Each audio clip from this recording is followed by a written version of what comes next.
In this video, I will show with you how to log in ATB Bank in Canada.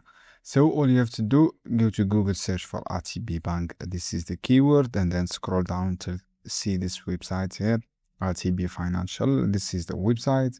From there, click sign in option. When you click on sign in option, if you have a personal account, click login. If you have a business account, click login. In this case, I have a personal account, click login. So after clicking on this login option, you will see this page. From here, guys, you have to option username and password. Just enter your unique username here. For example, this is my username, and then write your password. After that, click sign in option. So if you will forget username, click forget your username here, and then write your email address to get your username again. So guys, this is how you can do. It is easy and simple steps.